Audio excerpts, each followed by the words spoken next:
Okay, so these lights are really bright, and my wife did not get here in time to powder my head, so any glare is her fault. I can guarantee you it's not a halo. Don't get confused. So, anyway, I'm glad you're here. A special shout out to our folks that are online, especially to my family in Ohio, Susan, Mike, Lori. Hi, it's good to have you guys online. They tune in, and then I get heckled from a whole nother time zone. It's awesome. It's really good stuff. Hello to our senior founding pastors, Pastor Emily and Pastor Landon Merrill, and our little pastorette. And she'll be here soon enough, so we'll see how all that works out. I don't know if she gets like a special seat, another row. I'm sure there's something happening.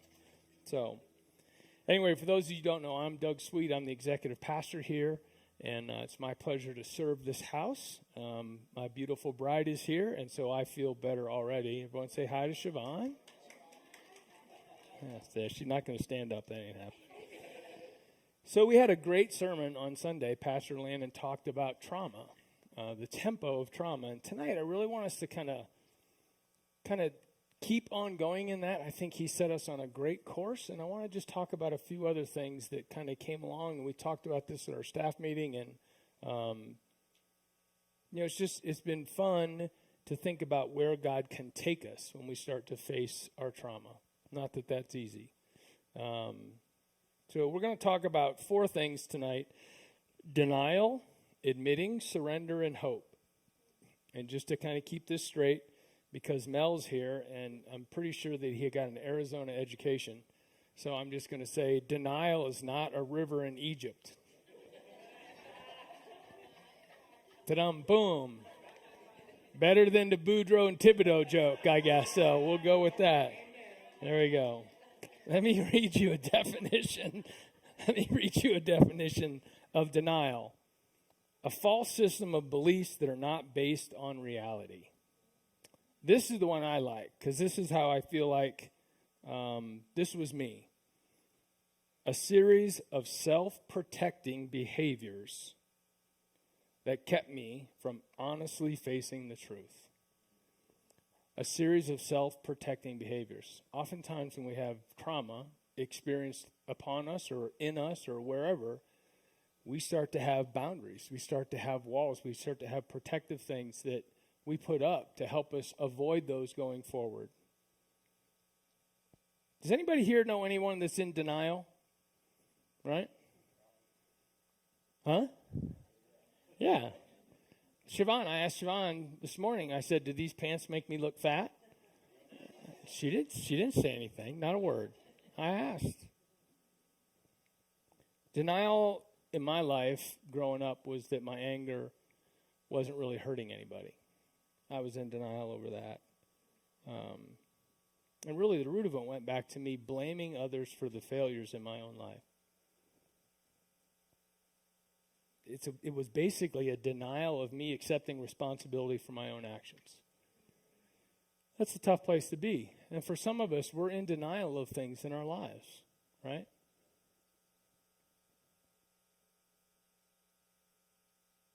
In a few minutes, we're going to talk about the difference between 2 and 4. This is not a math class. But we're going to talk about the difference between 2 and 4. So just write down T-O, a little dash, and then the word 4, F-O-R. We're going to talk about the difference between 2 and 4. But, in my life, I had to figure out, I'm a very visual person. You have to write it down. I have to talk about it. I can't read it and get it. That's not my best thing. So I have to have a visual. And so one of the visuals a buddy told me a long time ago is, does anybody remember the tale of the emperor's new clothes? Some of you are looking at me like you've never heard of that story. Man, I feel like, Sean, I age up here like 50 years every time. Anyway, the long story short is the emperor was convinced that there was this great new designer coming out of, I don't know, let's say New York, and his clothes were invisible. And they were so cool that all the hip people said, oh, yeah, those are the coolest clothes ever. You look amazing. And he's walking down the street basically in his undies. And one little boy goes, hey, the king's naked. And everyone realized they had just been in denial that this guy was wearing any clothes because they were so caught up in the moment, so caught up in the the minutia of it. No one wanted to tell the truth. And then the king was embarrassed. But for me, a better one is a fishbowl. How many of y'all had a goldfish growing up? Come on, hold your hands up. How many of you have killed a goldfish? How many of you done like I did and set the goldfish free and let them swim to the ocean, right? I'm just saying. But remember those fish bowls? You know, you'd look at it, it'd look pretty good. You know, there's a little plastic palm tree in there and probably a rock or something. And the goldfish is swimming around. He looks like he's doing okay, right? But then you start looking down at the rocks. Remember like when you were responsible for cleaning the fish bowl? And the deeper you got into those rocks, the more you saw the crud and just the slime and just the stuff that, is that me making that noise? Well, make it stop or make me stop. What do I got to do? I can't hear a word you're saying. No. Out? This way? Break it? Talking? Is that better? Tech team, right there in the second row. You get help where you can get it, okay? It gets lonely up here. But anyway, my favorite is the fishbowl because, you know, you look at it and it looks pretty good. And again, you know, Goldie is in there. She looks like she's doing okay. But when you get down to it and you see all the crud and the junk in the bottom. And that's the problem with a fishbowl, is it has to be transparent to see the fish.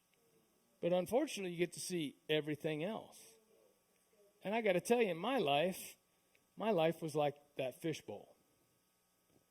I looked pretty good. Things looked okay. I looked like I was doing fine, but just don't get too close. Anybody relate to that? Like, I don't mind you looking at my life as long as you're looking at it from row 17. You know, and I look pretty good from back there. But what happens when that fishbowl gets shaken? Right? Anybody ever did? I know none of you would have ever do this to your little sister's fishbowl, where you take it up and you put your hand over the top and start going like this. She's doing it because I know you did it. And Lord, I just pray forgiveness over our sister. The trauma that her poor sister went through, Lord, I pray right now that healing come into her body. Old Goldie died that day, I'll tell you that's for sure. But here's the other thing is, what about if your fishbowl gets shaken up by the world? Anybody had your fishbowl shaken up in the last 18 months?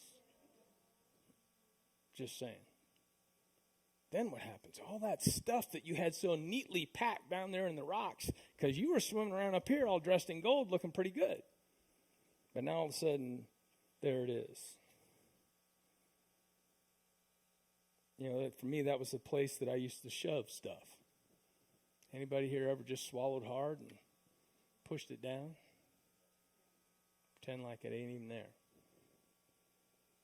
Start to ignore all the hurt that you may have experienced. The pain, frustration, the shame, the guilt, embarrassment. You know, as kids, we all learned coping skills, right? They came in handy when we didn't get what we needed from our parents or what we thought we needed or others. And coping skills helped us block fear, pain, rejection, abandonment. And as we grew, our perception of ourselves and all those around us also grew. But oftentimes when trauma happens, people are frozen at the age that it happened. Siobhan grew up with me. She didn't know it at the time. She thought I was 26. Is that how old I was? 26? But inside, emotionally, I was probably about 12 or 13. Emotionally. My coping skills, even then, were those of what I had used when I was experienced trauma. Because oftentimes, severe trauma causes you to stop maturing in that moment. And until we allow God to go back and begin to touch that, maturing doesn't catch up. So Siobhan, unfortunately for her, married like a 13-year-old boy. Which, you know, might sound fun till, you know, about day 2. and then it's me that's there. The failures and successes around us influence our perceptions also. Makes us begin to wonder what's going on. But if we retain our childish methods of coping, our perceptions of reality become more unrealistic and distorted. Anybody here know an adult that acts like a child? You don't have to raise your hands up. We all know them. Just don't point at me. We all know them. Grown men and women that act like children. 40-somethings that want to be 17 or 18 again. 60-year-olds who are looking for a 25-year-old bride. What's going on? What's up with that? They're stuck. Our coping skills eventually grow into denial. But we can't really admit, I couldn't, walking down the aisle, I couldn't say, hey, Siobhan, could you hold up right there? I know she looks so beautiful. Oh my goodness. First time in my life, my lip ever shook and I couldn't get it to stop. And just sitting there going, she just was stunning. But what if I said, baby, I love you so much, but can you stand there for about 13 years while I catch up emotionally? So what I have to say is, no, I'm a grown man. I've been in the service, went to college for a while, off and on. I served our country. I got a good job. I'm a man. I have to go into denial. I can't admit where I'm at. That kind of denial affects all the relationships around us. And for me, most of my relationships ended up broken until I met Siobhan. I literally have one good friend from high school that I would count on. I have a lot more since I've become a Christian. But from back in that time, I had one guy and Siobhan. And that's tough. And they broke me because I lied to keep up this image of who I was. But those who got close to me could see into my fishbowl. And our son had a lizard. What was the name of that thing? I can't even remember now. Man, that lizard stunk. It smelled bad. And you didn't have to get too close to that lizard thing, crate or whatever it was. But a fishbowl, it takes a little while, but even that will start stinking. And then you got to really think, what is wrong in there? My denial told me that I was getting away with it, but deep down inside I knew. And I figured it was just a question of time until Siobhan figured out and she would leave me like everybody else. Because once she knew me, she would hate me as much as I hated myself. And those first years of marriage was just chaos. It was tough. And she's a great lady, and I'm glad she hung in there. Because now she gets all of this. What? What are you laughing about? Go with me here. So here's a question for you. Did you ever deny you had a problem? Right? And let me tell you what denial can be. Anybody have the check engine light on in your car right now? I'm looking at you because you look guilty. She has it. That is denial. If the check engine light is on, it means because something is wrong. You need to go.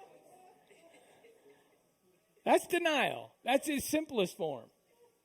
Denial for me this week was that you could turn your windshield wipers on even though there's 4 inches of ice on top of your windshield wipers, and they'd be fine. So I turned mine on. The one side went like this and started. The other one went.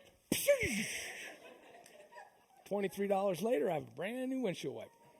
I was in denial that ice could be that bad after just a little tiny storm.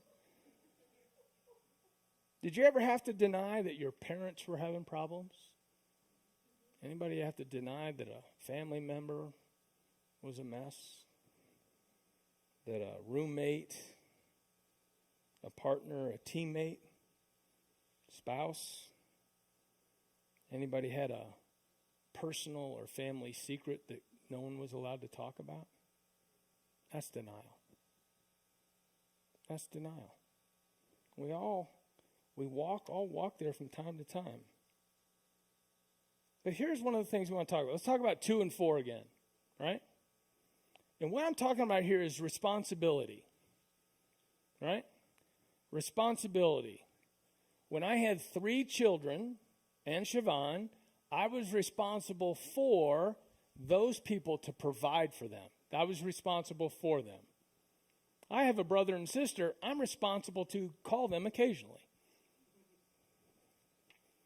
I have grown children now. I'm no longer responsible for them.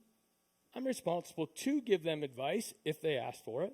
Oftentimes, I offer it anyway, and it's received exactly the way you would imagine.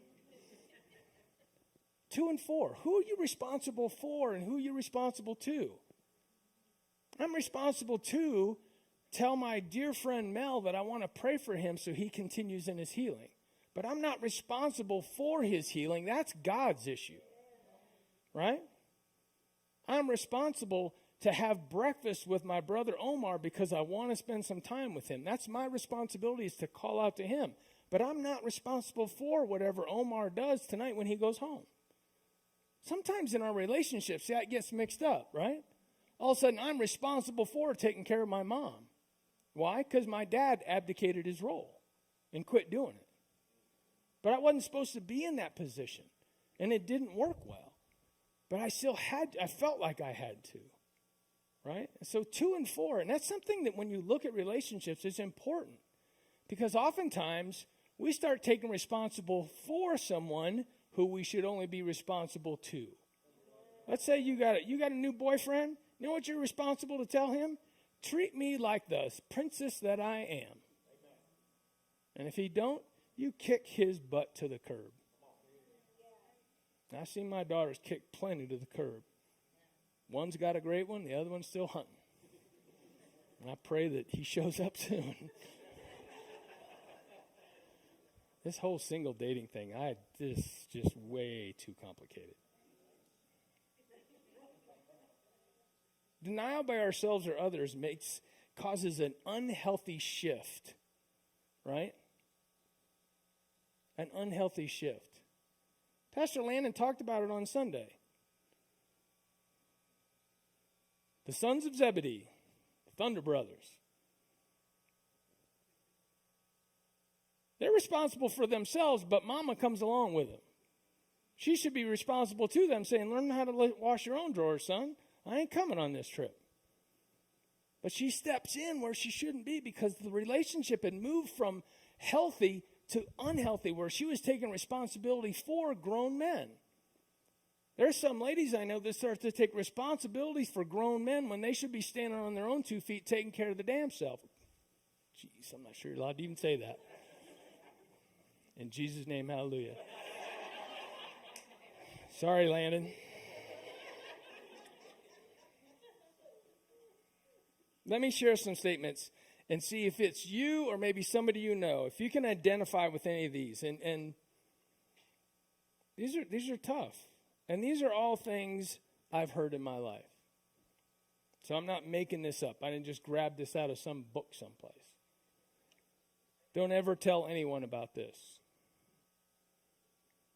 Can't we stop talking about this? It'll only make it worse. Anyone ever heard that? That never really happened. You're making it all up. I remember a teammate of mine in college playing football at Kent State. He went to jail and then to prison. And that was his comment to the individual involved. He was wrong. No, it doesn't hurt when he does that. I'm just fine. If I tell them that it hurts me when they say that, I'm afraid they will leave. She doesn't really drink that much. He said he was going to change and it'll never happen again. If you didn't make me so mad, I wouldn't fill in the blank. Those are all denial statements. Those are all things either asking you to walk in denial or embrace denial from another person.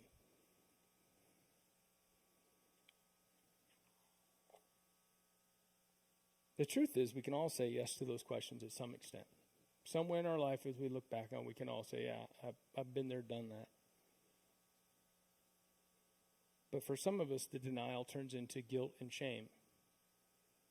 And that guilt and shame has two responses: hide or lash out. And oftentimes, I don't know if you've ever been like me, where I'm carrying guilt and shame from old thing, and some little things happens, and I lose my temper. Like it's World War III. And where did that come from? Where did all that anger, where did all that frustration, all that pain and hurt and just wanting to dump it out on somebody else, where did all that come from?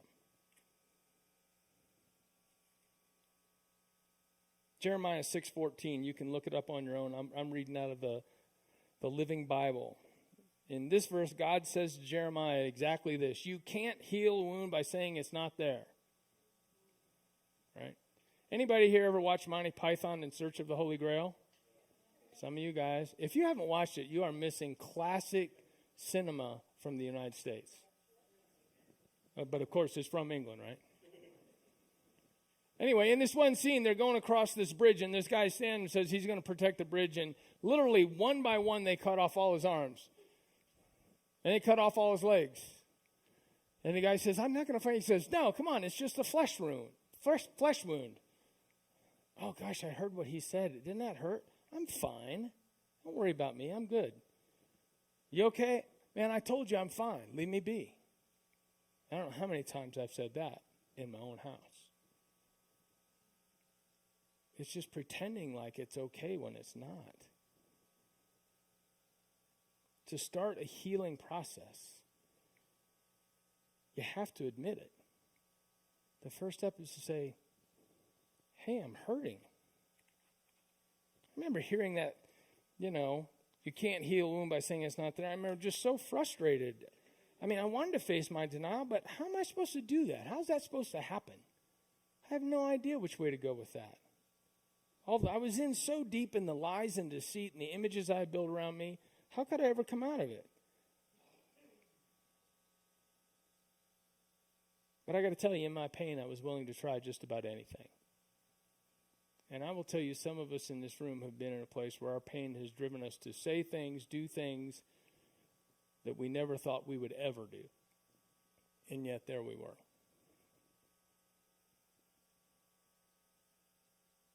I became willing. That's all. I became willing to admit, because it hurt so much not to. I was left with very few choices.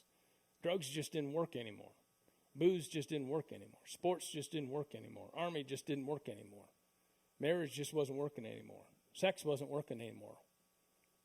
More promotions just weren't working anymore. Nothing was making the pain go away. And I was left with, I'm either going to have to face this or I'm checking out. Because I can't keep doing this. It's too hard. I'm so exhausted from all the worry and stress. And so I had to take some steps, realizing that the cost of my denial and the distortions of reality has caused me and you so much pain that you just don't care anymore. Who knows? You get to the point where you say, I just don't care. I don't care. Doesn't matter to me who knows anymore. I can't go on living like this. I got a wife and 3 kids. And I'm not checking out because I wouldn't do that to them. Or maybe I should have more reasons, but that's where I was at. That doesn't mean everybody has to be there, but there will come a point where your denial, the pain and the weight that you're dragging around will just wear you out. So what do we have to do? We have to start to take a step towards admitting. Stop denying the pain, right? But how do I know you're in pain if you don't say something? You know? I used to hate that glad handing thing that we did in the Episcopal Church on the way out the door. He'd get done saying whatever he was saying. He'd walk to the door and everyone would follow him out. You doing good? I'm fine. Great day. See you next week. Go home and, life's falling apart. So first thing to do is just admit, hey, I'm hurting. I'm not even sure where all this is coming from, but I'm telling you I'm in pain and I don't know what to do. The other thing is I had to stop playing God. Now it gets quiet. Stop playing God. I wanted to hyper control everything. Anybody know anybody that's a control freak? Anybody ever lived with somebody that's a control freak? Anybody ever dated somebody that's a control freak? Tell you what, that'll wear you out.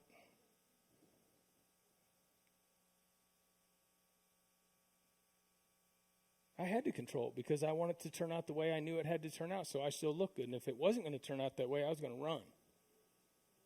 Split. Take off.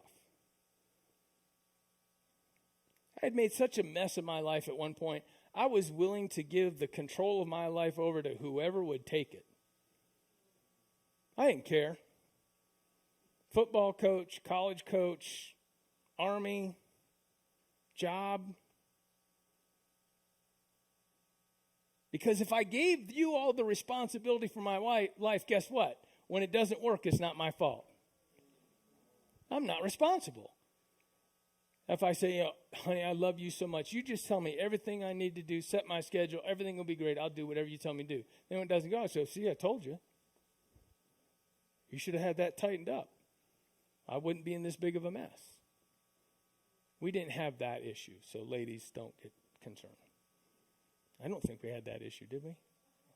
But I'm out of time. Close.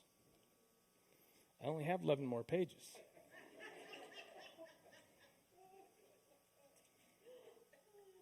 When I did that, I'm once again, I'm in denial of my own responsibility. I don't want to take responsibility.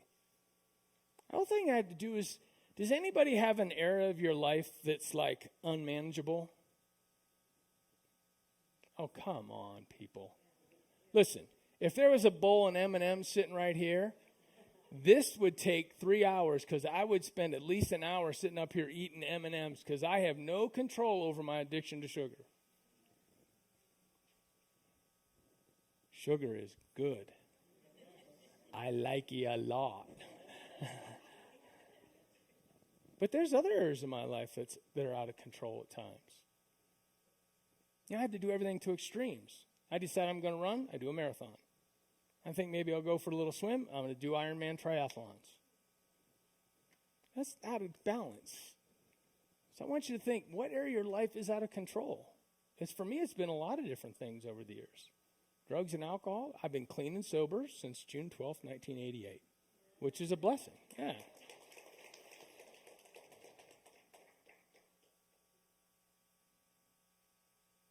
I had to figure it out.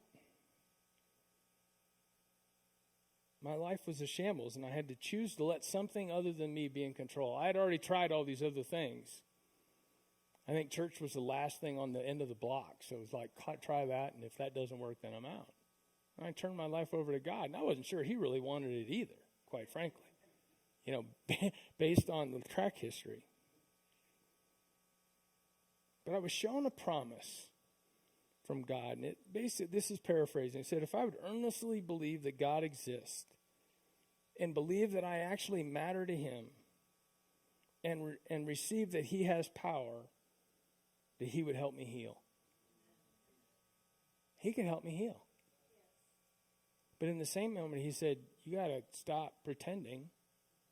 You got to get honest. You got to admit. And then you got to make some choices. And what I needed was hope. Really. I mean, at the end of the day, I just wanted hope. Hope that maybe something could be different. I had to stop replaying. Anybody ever do this? The what ifs? Or the if only? If only. If only in practice when I went to plant and go upfield, if that stupid freshman hadn't submarined me and blown my knee apart, I'd still be playing ball. If only I'd led my squad down a different track, I wouldn't have lost those two soldiers when they stepped on a booby trap. If only I hadn't had that first fill in the blank.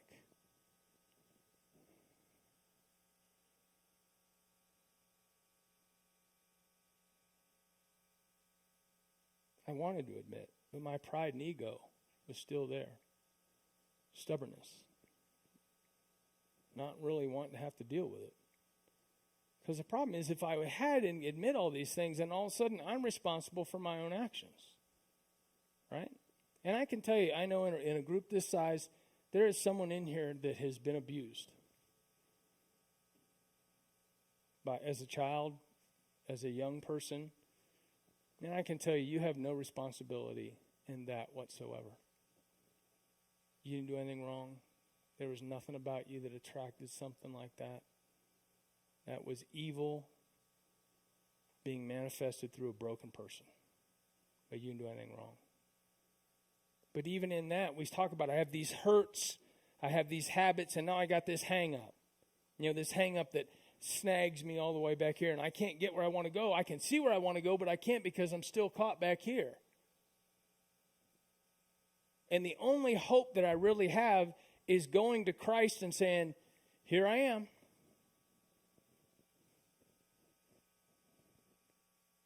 I'm willing to try. If you'll have me. And the amazing thing that happens is Jesus with skin shows up. I don't know about you, but every now and then I need Jesus with skin to show up. I need someone that looks like a brother or sister comes up and says, I know this is hard. And yeah, I'm going to hold you accountable, but you're going to be okay. Just an encouraging word. I sent a little encouraging word to my youngest daughter yesterday. And all I said I said, you're such an amazing gift in my life. That was it. Henry would have loved to have gotten that yesterday. Just a note from somebody saying, you know what? You're amazing. You're an amazing gift.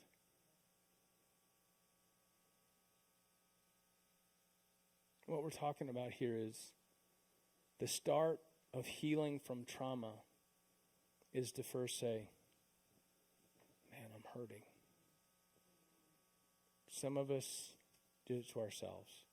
For some of you, it happened at the hands of someone else. A parent, a sibling, a relative, whatever it might have been. An ex, fill in the blank. I'm sorry. I'm sorry that happened to you. But here's what I know. For you to be able to move forward, you can't keep looking back. And look at Paul. He says, forgetting what lies behind, I press forward. I don't know how he did it. He must have had an amazing amount of pain in his life to be as mean as he was. But he believed. He was passionate. Because whatever he did wholeheartedly. So here's what I submit to you. Trauma is real. We all have it. We've all had it somewhere in our life. The path the Father gives us is to quit denying that the pain is there. To be willing to get close to somebody, Jesus with skin on, whatever that looks like to you. And start to say, hey man, can I talk for a minute? I got a text 10 minutes ago from a church up in Michigan that I work with. A young man there who's just joined the staff, doing a great job. And he got a call about 2 hours ago that his friend that recently returned from the army just shot himself. When you pack it and you pack it and you pack it and pack it, there'll come a day when you just can't pack it anymore.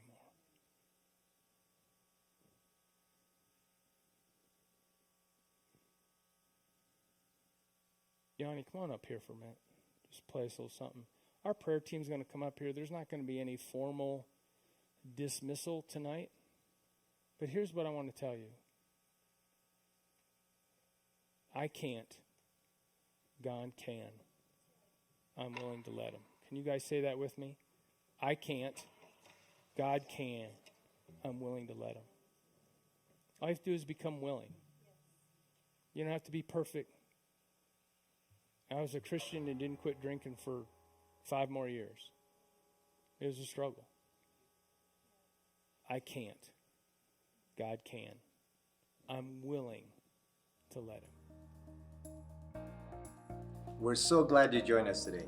If you made a spiritual decision, whether that was dedicating your life to Christ or rededicating your life to Christ, send us an email at info@wearebridge.church and let us know you made that spiritual decision.